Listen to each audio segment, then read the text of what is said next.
Edition. Seneng banget kita hari ini mau ngobrol-ngobrol lagi sama besti-besti semua di rumah. Terus kita mau diskusi-diskusi juga. Dan udah gak kerasa nih, ternyata Besti Edition udah lebih dari 20 episode, yeay! Jadi terima kasih buat kamu semua yang selalu nontonin dan udah follow, udah subscribe. Jangan lupa kalau misalnya belum nonton, tonton semua episode dari Bun Lifetainment. Dan buat kalian semua yang baru nonton hari ini, jangan lupa nih di follow dulu semua sosial medianya Bun Lifetainment. Di hari ini aku nggak sendiri pastinya karena aku ditemenin adik aku, ada Caca Tengker. Hai. Nah kita hari ini mau ngobrol soal parenting. Jadi kalau kemarin itu kita banyak ngobrol anak-anaknya, sekarang kita dari sisi ibu-ibunya mungkin kali ya hari ini. Dan mungkin buat besti-besti semua yang pengen request nih, kira-kira besok-besok mau ngobrol tentang apa bisa langsung komen di bawah ya. Nih. Nah karena sekarang kita lagi mau ngomongin soal parenting nih, topik kita hari ini adalah how to be an awesome parents in this era. Untuk itu kita akan ngundang nih salah satu bestie dari kita untuk ngomongin tentang bagaimana menjadi orang tua yang hebat nih di era ini. Makanya please welcome Mbak Mona Ratuyu. Mbak Mona apa kabar? Baik, alhamdulillah. Seru banget nih kalau ngelihat Instagramnya Mbak Mona ya. Rame banget bener-bener. Anaknya banyak, pakai banget lagi. Jadi kalau misalnya ditanya sekarang sibuknya apa? Ngurusin anak-anak lah di rumah. Udah paling sibuk udah itu. Sisa-sisa nih kayak begini-begini mah udah sampingan ya. Udah sampingan. Tapi sebenarnya masih sebenarnya emang seneng aja gitu ngurusin anak-anak atau sebenarnya gue pengen ini apa udah nggak ada gitu. Ya udah deh emang fokus gue di anak gitu. Sebenarnya sih pengen punya anak tuh 2 atau 3 aja, paling maksimal banget 3, tapi ternyata terus kan 5. Tapi sebenarnya seneng banget sih ngurusin anak. Seneng banget ngurusin Seneng anak. banget, dulu tuh gak punya adik. Tapi emang bermimpi banget punya adik gitu ya. Terus suka anak-anak tetangga suruh kumpulin di rumah. Wah. Gitu dulu, emang demen aja ngurusin anak. Terus begitu terus akhirnya dikasih 4+1, aku nyebutnya 4+1 karena yang satu anaknya kakak sebenarnya yang kita rawat sama-sama kan ya. Itu menyenangkan sih, apalagi kemarin kan pandemi ya. Iya, jadi rame ya. Tetap rame di rumah, terus banyak hal baru juga, nggak gitu-gitu aja. Waktu awal pandemi tuh belum ada Numa, belum ada Balin. Jadi kita tuh sempat gila nih bosen banget ya di dalam apartemen, nggak boleh turun ke lobi karena lobi tuh udah wilayah publik gitu kan waktu awal-awal pandemi. Tuh bosen banget, nah begitu muncul Numa tiap bulannya kelakuannya beda, terus ada Balin tuh emang lebih berwarna sih di Jadi rumah. lebih seru ya. Lebih seru. Tapi itu kan sekarang, yang aku penasaran nih, dulu tuh awalnya Mbak Mona masuk ke dunia entertainment tuh gimana sih ceritanya? Kayaknya waktu itu masih muda banget ya. Dulu jadi gini, ikutan sanggar tuh ya, ikutan sanggar. Sebenarnya sanggar itu deket rumah gitu, gara-gara kita main di depan sanggar jadi panggil-panggil sama, di sini aja yuk mainnya gitu. Ternyata akhirnya ikut latihan nyanyi gitu, ada latihan actingnya gitu. Nah di situ waktu itu pernah disuruh casting sinetron. Jadi awal-awal tuh pernah ada acara apa ya, dulu tuh ada stasiun TV yang punya acara kayak misalnya ada cara-cara matematika, tau gak sih? Iya tahu. Iya kan, Iya, bahasa iya, Indonesia ada gitu. acara, iya. Nah itu awalnya masuk TV tuh Pelajaran-pelajaran juga gitu ya? Pelajaran umur 12 deh kayaknya. Iya tahu. Umur 12, nah itu pertama syuting. Ingat deh dapat 50.000 dibeliin Seneng komik. ya? Abis itu, Seneng banget tuh. Abis itu sakit, masuk rumah sakit. Kayaknya Kecapean. nombok tuh orang tua saya ya. Kecapean. Terus dari situ ternyata jadi banyak yang ngajakin casting, main sinetron segala macem. Jadi umur 13 kayaknya udah mulai main sinetron deh. Umur 13. Cepet ya? Tuh SMP ya? 13 tahun SMP. Iya, SMP itu. udah mulai main sinetron. SD tuh si acara CTV yang pelajaran-pelajaran itu. Nggak beda jauh sama Mbak Gigi ya? Iya, 13. Iya, Aku 13 ya. Iya lo umur segitu. 13 umur segitu. 13 tahun mulai karir, terus tiba-tiba nggak berapa lama nikah. Emang Umur bener? 20. Iya, kok waktu itu gimana ceritanya nikah? Umur 20 katanya juga naksir-naksirnya itu dari SMA gitu. Iya, jadi lulus SMP nih, belum masuk SMA nih, baru lulus SMP, lagi cari-cari SMA. Waktu itu New Pondok Indah. New Pondok Indah ketemu sama Indra. Nah, di situ naksir-naksiran deh ceritanya. Jadi Bedanya berapa tahun? 8 tahun. Berarti waktu itu udah kuliah dong yang ditaksir. Indra udah kerja ya. Udah Oh kerja. my God. Tapi guanya juga emang tua sih. Jadi waktu Jadi pas lah ya. Jadi waktu umur 13 tuh lebih seneng syuting daripada main sama teman-teman. Karena kalau syuting kan ketemu sama orang-orang yang Lebih dewasa. Jadi kayak lebih nyambung gitu ngobrolnya. Kayak teman-teman SMA tuh ya udah. Dulu masih kecil deh gitu. Emang tua juga sih guenya. Jadi pas mau nikah umur 20 tuh emang dari sananya Emang pengen jiwanya tuh emang udah Udah siap ya? Serius Oh, kan udah ya. serius. Maksudnya orangnya tuh serius gitu loh, nggak yang pengen main-main dulu gitu tuh. Udah sih nggak pengen serius aja gitu. Yang penting-penting aja deh yang dikerjain gitu, Iya. kerja, kawin, jadi ibu gitu. Jadi ibu, punya anak To the 5. point. Punya anak 5, Punya anak langsung 5. serius banget tuh itu. Kurang serius apa tuh? Bedanya 8 tahun. Terus waktu itu mulainya juga dari umur ya 20 tuh kan ya remaja lah ya, masih Iya. masih Dewasa muda lah. Dewasa muda. Iya, iya kan dewasa muda gitu. Nah, yang adult lah ya hitungannya ya. Bener gak sih kan bedanya 7 tahun? 8 tahun. Bedanya 8 8 tahun. Jadi kan sama suami 8 tahun. Tapi bener gak sih yang lebih tua itu jadi beneran lebih dewasa atau sebenarnya yang lebih muda gitu which is istrinya lebih dewasa gitu? Tergantung sih ya, mungkin tiap orang bisa jadi beda kali ya. Kalau aku kan emang kerasa sih lebih tua, semua teman-teman gitu, semua lingkungan pasti tua lo gitu loh. Aku tuh selalu komennya gitu. Cuma mungkin karena itulah nyari yang 8 tahun lebih tua kali ya. Jadi nyaman pas gitu ya. Bisa Jadi pas nyambung. ketemu, lebih nyambung gitu kali ya. Emang kayaknya nggak pernah deh naksir sama yang lebih muda atau seumuran, emang nggak pernah deh. Oh gitu. Minimal banget kayak 3 tahun gitu. Waktu itu pernah naksir gitu sama cowok tuh Apa pasti ini pacar pertama gak sih akhirnya jadi? Enggak juga. Enggak juga. Oh, enggak pacar pertama. Tidak. Ternyata Ya. tidak. Berarti dari waktu itu nikah umur 20, sekarang udah pernikahan yang keberapa tahun? 20 tahun. Wah, hebat banget. Hebat banget ke 20 tahun. Nah, kok 20 tahun kan waktu yang lama ya? Sama. Lama banget bahkan ya. Itu tuh ada gak sih fase bosen-bosen? Ada dong, ada banget. Gimana dong kalau Tapi bosan? untungnya Indra tuh emang enak banget diajak ngobrol ya dia. Jadi dia tuh terbuka tuh untuk pembicaraan yang bosen ya gitu. Atau apa tuh emang terbuka sih. Itu awalnya ya pastinya bingung ya, aduh gimana nih bosen Mesti nih ngapain? kayaknya terlalu flat nih hidup Dia ini lagi, dia gitu. lagi. Lo lagi Terus gitu kayaknya ya. gak berantem gitu kan biasanya bikin bosan kan gitu ya. Iya nggak ya begini-begini aja hari-hari gitu.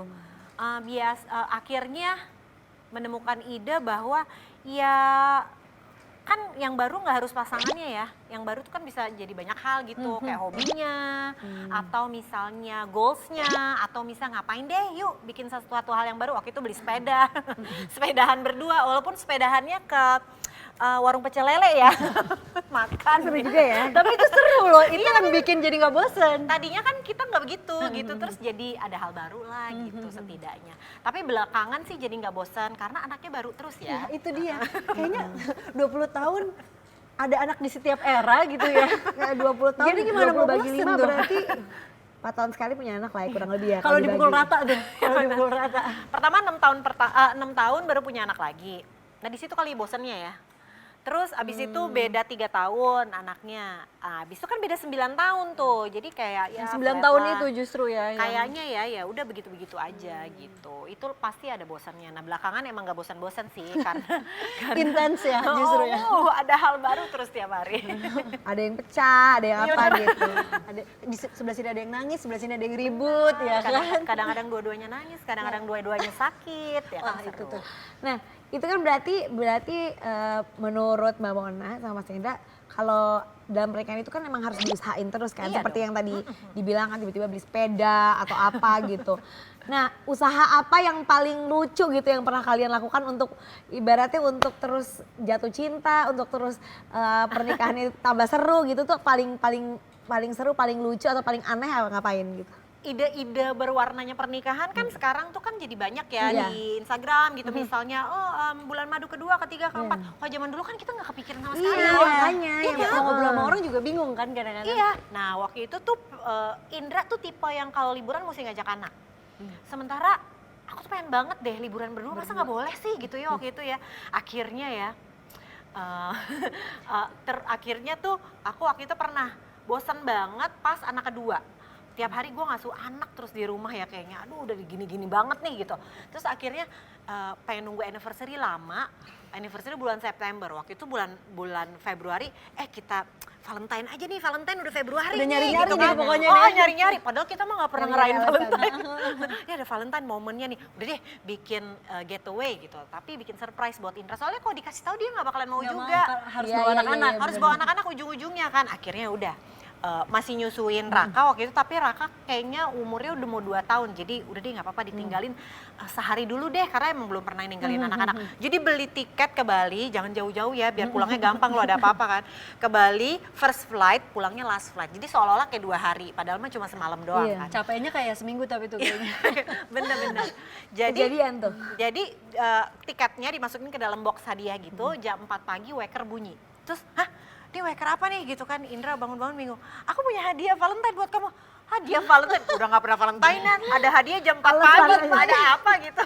Hah? Jadi tuh Hadiah apa sih? itu surprise-nya bener-bener surprise ya. Itu surprise banget sih. Terus dia buka, aku punya tiket ke Bali berdua aja. Kapan? Sekarang. Kita harus berangkat sekarang. Buru gitu kan. Baju Udah nggak packingin tahu baju tuh. sebelumnya? Belum. Oh, wow. Indra Kalau soalnya nggak kalau bisa nggak dipackingin, ketahuan. dia harus Oh, packing oke. sendiri. Gedebruk berangkat, soalnya harus nggak boleh mikir. Kalau dia mikir ntar dia berubah pikiran Iya, nih. bener itu aku banget. Iya kan? Bintangnya apa? Siapa Indra? Scorpio. Kita yang sama Aquarius. Oh iya, emang orangnya rada gini. Ada gini. Rada-rada, mantep lah.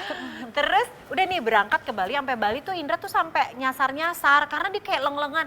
Kok kita udah di Bali nggak bawa anak-anak sendirian gitu. Udah tuh kita berduaan aja sehari itu. Dari situ Indra baru ngerasa, oh ternyata perlu ya kayak gini gitu. Sekali-sekali boleh nih kita kayak begini gitu. Setahun sekali kan juga nggak apa-apa ya, atau 2 tahun sekali kek gitu getaway berdua. Dia mungkin karena udah ngerasain baru akhirnya ngerasa butuh gitu. Ternyata berduaan tuh perlu juga ya. Tadinya mah kita nggak sama Nggak sama sekali. sekali. Itu jadi abis anak kedua tuh. Anak kedua berarti kan udah 7 tahun pernikahan tuh. Wow, Iya, baru kita sadar baru ya. sadar karena dulu nggak ada referensinya. Ya. Sama kayak Bagi 7 tahun ya sekarang ya. 8. Nah kayak gitu tuh, baru mulai udah deh kita pergi berdua tuh baru 7 tahun. Akhirnya Mbak Gigi juga kemarin bisa ninggalin Raya. pergi sendiri. Iya, tapi pergi berdua udah berapa kali. Cuman Ini yang kemarin pergi sendiri baru pertama ya. Baru pertama, bener. Mbak, ini kalau nggak salah nih ya, yang aku dengar gitu, Mbak Mona ini sama suami tuh benar-benar memulai karir dan semua itu bareng-bareng dan semua itu dari nol. Sampai katanya Mbak Mona pernah puasa buat bangun keluarga gitu. Bisa diceritain nggak sih gimana? pengalamannya? Sebenarnya gini emang jadi pacaran itu sama Indra tuh kan tahun ketemunya tuh sekitar tahun 97 gitu 98 itu Krismon kan. Iya. Krismon. Nah, Indra tuh main sinetron. Nah, waktu Krismon itu semua produksi nggak ada yang jalan. produksi baru, semuanya rerun di TV gitu. Jadi kan nggak dapat kerjaan. Indra tuh sampai pernah bilang, aku kok 6 bulan kayak gini, aku ngapain deh berlayar kayak apa kayak gitu ya, cari kerjaan yang emang Berlayar. waktu itu soalnya ada temennya layar, aku ikut berlayar aja deh gitu, masa gue nggak punya penghasilan sih gitu. Nah di situ tuh struggle-nya. Jadi kan kita ngelihat orang yang kita sayangin juga nggak bisa makan gitu-gitu kan juga kesian ya. Jadi waktu itu tuh Itu masih pacaran tuh? pacaran, Masih aku pacaran. inget tuh uang jajanku 10.000. Jadi gua nggak jajan deh tuh ya di sekolah puasa. Yang penting uang jajannya bisa kasih ke Indra supaya Indra bisa beli makanan. Atau enggak dia nanti ikut nganterin pulang gitu. Ala-ala aku aja yang jemput tante gitu. Padahal mah di rumah numpang makan. Itu Alhamdulillah dikasih makan boleh masuk ya? alhamdulillah dikasih makan. Oh sempet juga dikunciin dapurnya. Nih orang bukannya ngasih anak gue sesuatu value apa kayak gitu malah numpang makan sebel lagi. Malam minggu gitu ya? Iya kan coba deh kita punya anak pasti nggak pengen juga kayak gitu kan. Cuma emang kondisinya lagi kayak begitu waktu itu. Terus banyak deh kayak kalau waktu nikah Indra tuh waktu itu bikin event organizer. Zaman dulu event organizer tuh nggak tahu apa, sampai nyokap kerjanya apa Indra? Event organizer apa tuh kayak kepanitiaan gitu tante 17-an kali dalam hati gua kepanitiaan ya. Dulu belum ada. Bingung juga Belum, jelasinnya belum, ya. Nggak belum. ada, Nggak karir itu konkret tuh gitu. nggak ada. Iya I.O tuh apa gitu. Iya, iya. Sekarang aja hits. Kalau Kayak dulu sekarang nggak kayak tahu. kalau orang mau ngomong mau jadi YouTuber gitu kan? Iya kan, Orang YouTuber apaan bingung. gitu. Nah waktu itu tuh I.O tuh, nah itu juga membangun I.O itu juga kan butuh modal segala macam. Kita sempet tuh awal-awal nikah tuh ngontrak aja deh gitu, uangnya tuh mendingan dipakai buat modal usaha nih, usahanya lagi jalan-jalannya soalnya. Itu juga tuh karena kita nggak sekolah bisnis ya, itu tersandung-sandung. Waktu itu pernah inget banget pas lagi lebaran, ternyata kan ada THR ya. Iya. Waduh, harus ngeluarin THR punya karyawan ya? Punya karyawan, mesti ngeluarin THR dan ternyata perusahaan-perusahaan klien-klien tuh kan agak macet ya pembayarannya pada Ya, saat liburnya panjang soalnya. ya satu liburnya panjang, mereka juga THR-an. Iya. Jadi pasti habis lebaran deh gitu kan ya. Lebaran ngeluarinnya. Ditunggakin dikit ah. Iya, terus kita nggak nyangka kalau cash flow kita tuh agak tersendat gitu.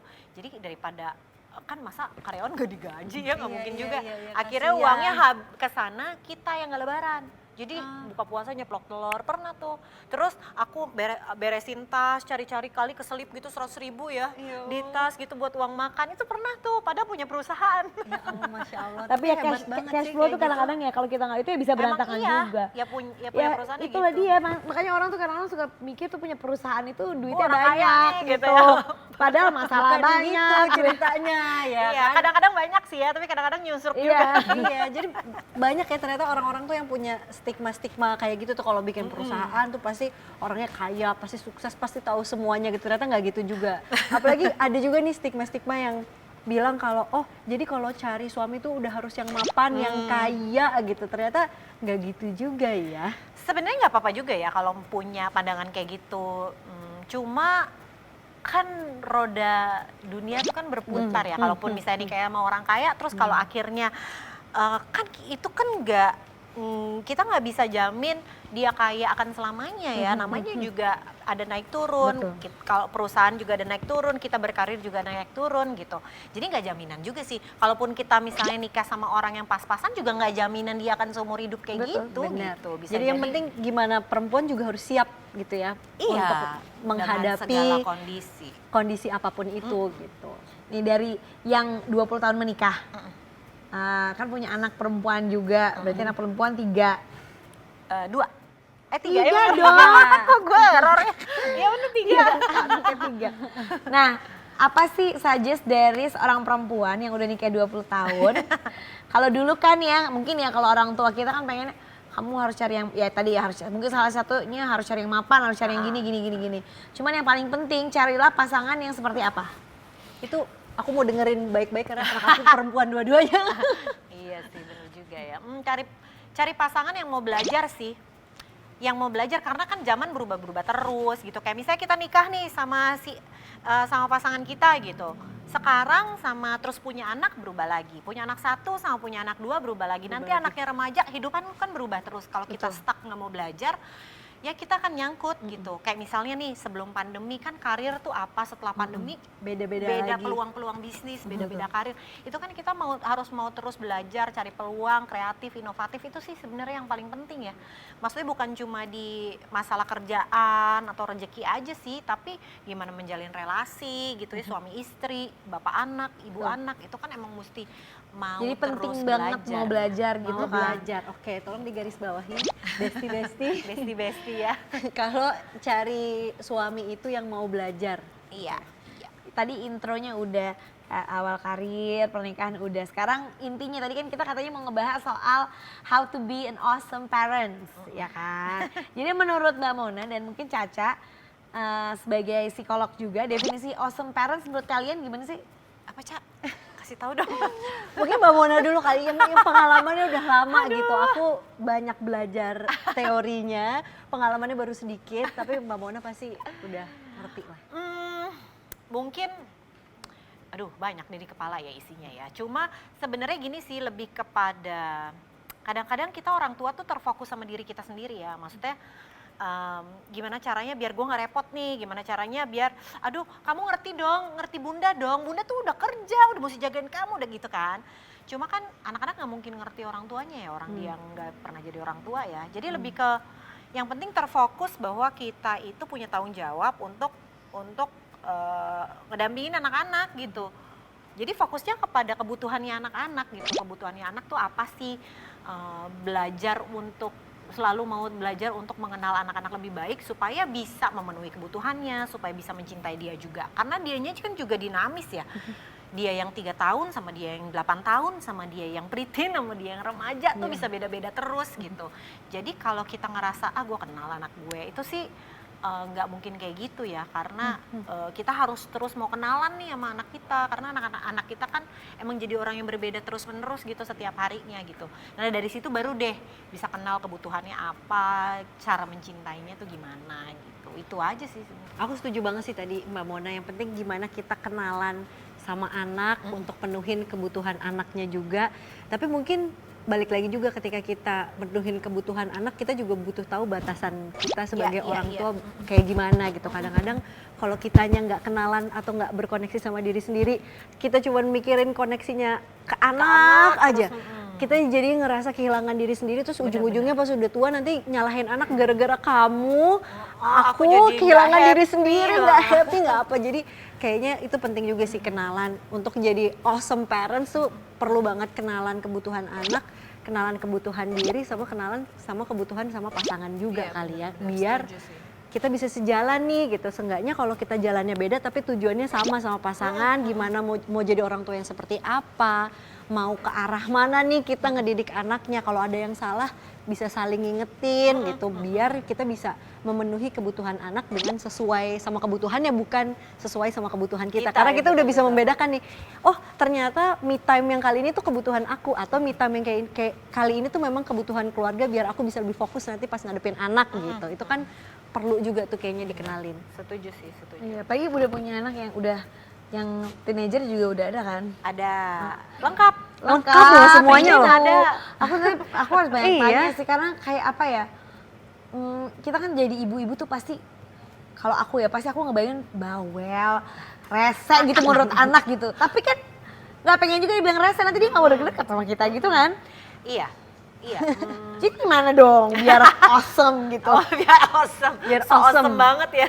Iya kan, dia nggak pengen juga, misalnya kayak kita tahu gitu rasanya, mungkin kalau zaman dulu kan lebih, orang tua kan lebih searah gitu kan, gitu searah. Pokoknya harus nurut gitu. Kitanya kan pasti Iya. jadi back off gitu kan, jadi kayak gitu kan. Nah tapi kan nggak pengen juga, tapi nggak pengen anaknya juga jadinya ibaratnya nggak terkontrol gitu. Iya, ya itulah. Sebenarnya kadang-kadang suka kelepasan juga, namanya juga manusia ya. Kadang-kadang suka kelepasan juga kalau mungkin lagi capek banget Nggak gitu mungkin ya, atau lagi sempurna apa. terus. Sempurna terus sih nggak mungkin. Cuma selalu ngingetin diri sih untuk ini urusannya panjang loh ya. Kalau ngomel hari ini, terus nanti remaja dia jadi nggak mau cerita lagi, kan PR-nya jadi malah lebih ribet gitu. Jadi kadang-kadang ngingetin diri sih untuk ya bawel boleh, tapi jangan bawel-bawel banget kali ya. Mungkin sebelum bawel itu perlu diingetin juga kalau ini bisa, maksudnya ini yang biasanya aku coba gitu ya buat tanemin dan masih belajar terus sih gitu. Tapi menekankan connection before correction gitu, bahwa berkoneksi sama anak itu lebih penting betul. daripada kita memperbaiki sesuai kemauan kita. Misalkan kita mau Kritik ngebawel, terus gitu kan. misalkan mau ngebawelin anak apa ya, lupa. Anak sering banget misalkan lupa naruh barang ke tempatnya gitu, selalu berantakan taruh di situ terus. Kan rasanya kalau misalkan kita nggak ada koneksinya tuh cuma ngingetin doang, ngebenerin, kamu nih nanti mau jadi anak apa sih kalau nggak bisa beres-beres apa-apa segala macam. Tapi sedangkan kalau berkoneksi dulu, kita inget koneksi dulu, oh kamu lagi capek atau kamu lupa naruh ini di sini gitu, bahwa kita usahain dulu, coba ngertiin dulu dari sisi anaknya kenapa dia melakukan hal tersebut. Kalau kita udah merasa kalau anak nih mengerti maksud kita, karena kita sudah mengerti dia, baru tuh dikasih tahu kayak, tapi kalau misalkan kamu lupa ini, lain kali kamu apa yang perlu kamu lakukan biar kamu bisa inget selanjutnya. Contohnya misalnya kayak gitu. Jadi kayak biar kita nggak bawelnya tuh cuman bawel kosong yang bikin anak jadi ngerasa risih. Iya. Penuhi dulu kebutuhan anak untuk berkoneksi sama orang tuanya dengan cara dimengerti dulu kenapa dia melakukan hal tersebut gitu. Mungkin ini kan ini dari segi ibu-ibunya ya. Nanti kalau kalian semua mungkin pengen komen sebagai anak-anak gitu ya. Gimana sih kita jadi ibu-ibu tuh ya, mumpung belum pada gede ya. Aku pengen denger juga dari teman-teman, dari besti-besti semua. Pengennya tuh ibu yang kayak gimana gitu, yang dibilang ya menurut kalian tuh awesome. Tapi jangan bilang kayak kalau aku mau pergi terus boleh gitu, itu menurut gue itu nggak gitu Awesome, ada juga ya. batasannya. Ya, Kalau kita ya. tetap gimana tuh cara ngingetin yang awesome gitu. Kalau misalkan tadi nih kan jadi orang tua yang awesome, tapi kan orang tua kan nggak sendirian ya, biasanya pasti berdua, suami istri. Kalau Mbak Mona sama suami tuh ada pembagian peran nggak sih dalam menjadi orang tua gitu di rumah? Nah sebenarnya proses ya, proses gitu. Ya sebenarnya kita ngasuhnya bareng-bareng sih, memang dari awal ngasuhnya bareng-bareng. Cuma awalnya Indra tuh awal karir tuh emang waktunya banyak di luar banget, waktunya banyak di kerjaan banget. Nah waktu itu Indra sempet tuh nggak deket sama anakku yang pertama, waktu itu anaknya baru 1. Terus dia juga jadi ngerasain sendiri waktu itu dia inget banget nih momennya dia baru pulang dari luar kota, dia kangen sama anaknya baru bangun tidur, dia ke kamarnya, Mima, Yanda pulang. Terus si Mima jawabnya, keluar, aku nggak mau sama Yanda, aku mau sama Bunda gitu. Dia nyari ibunya, terus Indra tuh sedih banget, kok dia kayak nggak deket sama aku ya gitu, kayaknya malah lebih deket sama mbaknya ya, jadi nomor 1 Bunda, nomor 2 mbak gitu, baru gue gitu kan. Gimana nih, aku nggak pengen jadi nomor satu banget sih, kayaknya susah juga kan ya gantiin posisi ibu gitu, tapi nggak jadi nomor sekian juga gitu, setidaknya jadi nomor 2 kayak gitu. Nah untungnya waktu itu Indra mencari cara lah ya, gimana ya caranya supaya deket sama anak gitu kan ya. Lama-lama dia paham bahwa kalau dia pengen gedenya anak deket sama dia, nggak bisa simsalabim, kamu deket dong sama aku, oke, gitu kan nggak bisa ya. Emang benar-benar mesti diproses dari kecil, bondingnya gitu ya kan, hubungannya yang baik segala macam. Pelan-pelan sih dia belajar, karena dulu kita berantem mulu loh, aku sama Indra tuh berantem mulu. Indra maunya ngasuh anak pakai cara dia, aku maunya ngasuh anak pakai cara aku tuh yang lebih halus lembut gitu. Kalau Indra tuh lebih ke nggak bisa, anak tuh mesti dikerasin, mesti disiplin segala macam gitu. Nah itu bentrok melulu. Pernah kok satu masa kita sepakat untuk nggak sepakat deh, emang nggak sepakat nih kita gitu. Nggak apa-apa deh, kamu pakai cara kamu, aku pakai cara aku. Tapi kalau misalnya aku lagi ada sepakatan sama anak-anak, kamu nggak boleh intervensi. Begitu juga sebaliknya gitu kan. Jadi kayak nggak kompak banget di depan anak-anak. Itu sempat ada masa yang kayak gitu deh. Dia gue deh tuh ngasuh anaknya gitu. Sampai akhirnya terus bareng, kompak. Itu tuh kayaknya usia pernikahan berapa ya? 8 tahun ada kali ya? Lama juga ya Lama ternyata. proses. Sama-sama belajar gitu ya ternyata. Sama-sama belajar, tapi kalau porsi-porsian sesuai kebutuhan sih. Kayak misalnya waktu itu pernah tuh aku stripping, dapet sinetron stripping, gimana nih gitu. Ya ini kan kesempatan juga, gue setelah lama banget gak main sinetron soalnya. Pengen juga ya gitu. Iya pengen juga kan, kangen juga gitu. Terus ada kesempatan juga, penawarannya juga oke. Terus akhirnya ya udah deh, kamu main sinetron deh, kalau gitu gimana ya solusinya, aku pulang kerja lebih cepet. Jadi kalau Mima udah pulang sekolah, aku juga udah di rumah gitu. Tapi begitu udah nggak stripping lagi, bisa jadi berubah lagi tuh porsi-porsiannya gitu. Weekend berubah, nanti weekdays berubah. Kalau akunya lagi pengen me time ya Indra lebih banyak. Jadi sesuai kebutuhan sih. Nah, makanya mungkin buat orang tua yang baru nikah setahun 2 tahun terus frustasi gara-gara berantem terus gara-gara anak, tenang say. Itu hal biasa. Nggak usah kayak oke, ini the end of the world, nggak juga ya gitu. Nggak juga ya, proses ya, kita juga nggak bisa maksain suami kita sih ya. Bener, harus berproses, iya, semuanya ada prosesnya. Makin dipaksain terkabur lagi. Jadi kita nggak bisa paksain orang lain, yang bisa kita kendalikan diri kita sendiri. Benar. Ada yang bilang katanya, yang susah itu bukan soal mendidik anak, tapi mendidik diri kita untuk menjadi orang tua yang menerima kekurangan anak. Setuju banget. Menurut kalian berdua? Setuju banget. Setuju Banget. Itu paling susah. Paling susah banget. Karena kan kita kadang-kadang maunya tuh anak jadi apa yang kita bayangin gitu. Iya, harus ikut ini, harus itu, padahal kitanya juga belum tentu begitu. Iya, misalnya kalau zaman dulu Justru kan karena kita nggak gitu malah. Iya benar, kadang-kadang gitu. Kalau zaman dulu kan mungkin pengen anaknya jadi dokter. Kalau zaman sekarang kan pengen anaknya ya minimal anteng deh gitu ya, baik gitu, sekolahnya bagus, ngerjain PR-nya tepat waktu gitu. Cuma kan anak nggak selamanya gitu ya, sama kayak kita ada naik turunnya juga kadang-kadang gitu. Iya, sampai sekarang masih belajar sih. Cuma udah semakin paham sih, kalau udah semakin mengizinkan gitu loh, kalau anak-anak tuh ya manusia banyak kurangnya gitu. Udah makin menerima sih. Tapi itu juga proses. Itu juga proses. Karena aku pasti. sendiri ngerasa aku lebih bisa menerima kekurangan anak aku, atau bahkan gak cuma anak aku ya, orang lain di sekitar aku yang tadinya aku kaku banget, setelah aku bisa menerima kekurangan aku sendiri. Iya. Kalau aku masih punya standar yang terlalu tinggi buat diri aku sendiri, aku ngerasa ngejar itu banget. Aku jadi ngerasa kenapa orang lain gak sengejar gue, kenapa dia gak kayak gue bisa segininya untuk satu hal yang gue kejar. Tapi kalau misalkan aku udah lebih forgiving gitu sama diri sendiri, kayak oh ya nggak apa-apa, aku salah, aku nggak bisa melakukan ini. Pas nanti ngeliat anak aku, oh ya dia nggak bisa juga, oh ya nggak apa-apa, dia lebih nerima gitu. Karena balik lagi ternyata memproses diri sendirinya dulu gitu yang susah ketika jadi orang tua. Kalau kita udah bisa memproses itu, ternyata menjalani peran jadi orang tua tuh lebih nyaman gitu. Kalau kita udah terima bener-bener diri kita tuh kayak gimana. Jadi kita nggak punya standar harus jadi orang tua yang sempurna gitu. Ya pernah tuh di masa-masa itu. Ya Mau kan? jadi Wonder Woman semua dikerjain Semuanya sendiri, rasanya kalau dibantuin tuh Ih, kayak pernah banget. nggak berharga gitu. Kalau Pertama. istirahat tuh salah gitu kayaknya. Anak pertama Iya. sih dulu, sekarang Oh, anak kedua lebih ya udahlah. Lagi ya anak udah. kelima. Apa? Ya udahlah gitu Ya ya. udahlah, Udah bukan gitu. ya udah. Iya. Ya udahlah. Jadinya kita bisa lebih apa ya, lebih nerima juga kalau ya udah kita manusia, kita punya kekurangan, kita nggak bisa ngerjain semuanya dalam satu waktu, nggak bisa sambil ngurusin anak, sambil nyuci piring, sambil masakin suami, Iya, sambil kerja, sambil Semua mau dikerjain. jadi pemaaf, sambil jadi penyabar dan tidak marah tuh kayaknya susah gitu kan. Iya. Jadi kalau ada sekali ya cita-citanya ketinggian ya. Tapi cita-cita kan boleh. Tapi yang satu sih aku selalu mencoba untuk ngingetin diri sendiri kalau aku ya gitu sebagai orang tua. Ya kan yang namanya di dunia sosial media ini kan semuanya penuh dengan Indah, ya. enggak, Apa tuh? pasti kan penuh dengan ini salah, Oh ini iya. salah, Kritik-kritik gitu ya. kritik-kritik ya kan, Semua nggak juga opini, salah. semuanya salah gitu. Aku selalu kayak nggak, yang paling ya memang bukan ibu yang sempurna, tapi ibu yang paling baik buat anak gue ya, cuma gue doang iya, gitu. iya. Jadi lo mau ngomong apa? Nggak ada yang bisa. Ini urusan gue, nggak bisa Iya, ini teritori gue, nggak bisa.